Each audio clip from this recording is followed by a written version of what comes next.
proud to have served our country in the Army National Guard. He is also proud to have received an honored graduate certificate from the UH-60 Helicopter School. He values and is motivated by the concept of earning a good name and becoming a man of integrity. Toastmasters has taught him the benefits of using humor to break the ice in everyday conversations. Each time he has a video visit with his family, he begins it with a joke. It gets everyone laughing and it lightens the mood throughout his entire visit. Our Vice President of Public Relations is doing his 12th speech and Project 2, Let's Get Personal, from the Storytelling Manual. The objectives are to learn the elements of a good story and to create and tell an original story based on experience. Our speaker's theme is faith or experience. Why do people believe anything? His speech is titled, Believe It or Not. Please help me welcome Mr. Charles Paulino.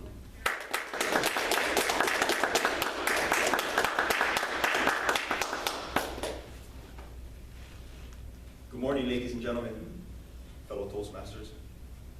Have you ever stopped to think why we believe in things we may or may not have seen?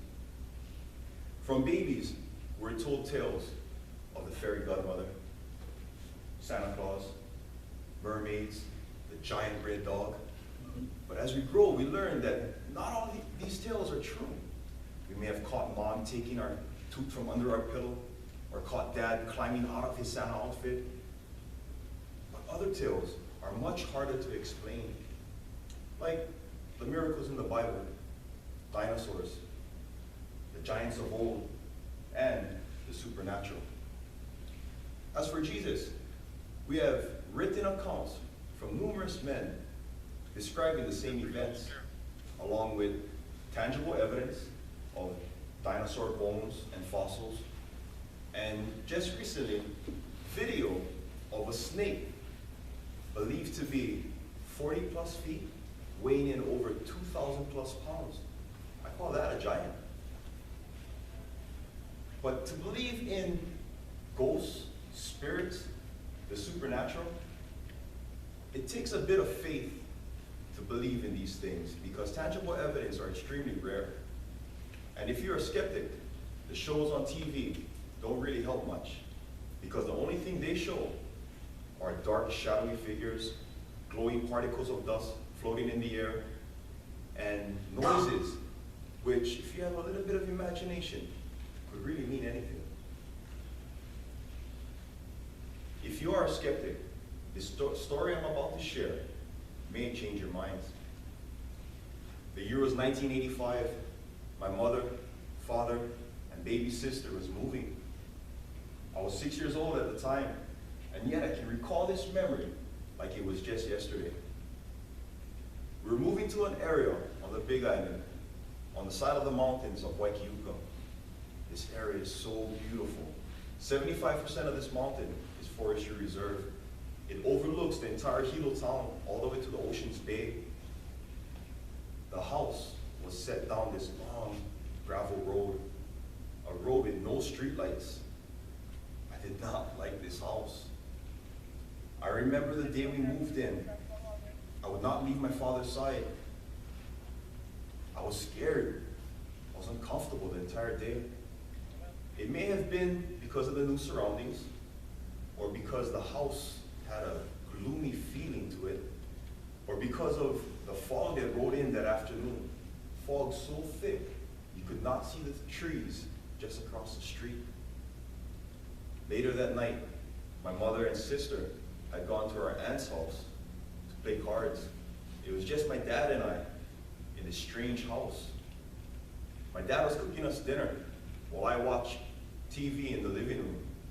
It took a lot of courage for me to be alone because this house was so dark and eerie. As I sat on the floor and the only light coming from this TV, I kept having the sensation that someone or something was watching me.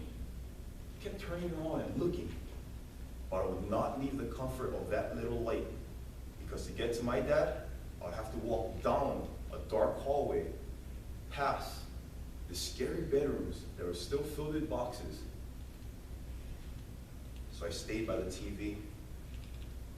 And as I was watching, Sesame Street. I heard someone playing with the toys in the room closest to me. I stood up and I called out to my dad, thinking it was him. But as I realized he was still in the kitchen, music started to play. I knew this music. I've heard it before, every day and night. It was coming from my little sister's toy, and someone had turned it on. I took off running, dressed in only my superhero underwear. What superhero? I remember screaming the entire way down the dark hall, past whoever was in that room playing with that toy, until I was next to my dad, who was looking at me with a huge steak knife, dressed exactly like me, in his underwear. Like father, like son. I know what you guys are thinking. This is just the wild imagination of a 6-year-old boy. And I have to be honest, there were a lot of times when I thought this all was just a bad dream. And it made it worse that my family never really talked about it. So to affirm my story, I recently called my parents and asked them to write their version of what transpired that scary evening. This is what they wrote. This letter is dated October 27th, 2014. My dad wrote, "We're moving into an old house and we're almost done unpacking. As I was cooking, it was very quiet. I heard music from my daughter's toy. My son was in the living room and no one was in the bedroom where the toy was on the crib. You have to pull the string down to hear the music. I began to get chicken skin, or for you mainlanders, it's goosebumps. I asked my son if he heard the music, and he said yes. So I called my wife, which she was across the street at her aunt's house. I told her what had happened, and she said, we're not staying there tonight. We slept at our mom's house. The very next day, we moved out. Charles Richard Paulino." My mom wrote, "When my husband called to tell me what had happened, I was scared because my daughter was just an infant. I didn't want her to stay there. I called the landlord and told her what had happened. She gave me back the rent money. I worked for Food Fair Supermarket at the time, and the floor walker asked me if I knew where she could find a house that was cheap to rent. I told her I just moved out this house because it was haunted. She said she wasn't scared, and so I gave her the landlord's phone number, and she moved in with her family, which they were from Oahu. She told me that there was a large stone on the side of the house with a baby's name, the year it was born, and the year it died. She said the baby was buried there. That explains why a baby's toy went off on its own." Karen Paulino. This experience has left no doubt in my mind that spirits exist. It has also left my mind open to the unexplainable. You too may have experienced an event that's unexplainable, that got you so scared, got your heart racing, the hairs on the back of your neck standing, or you felt a chill deep down in your bones. And maybe this was enough for you to believe.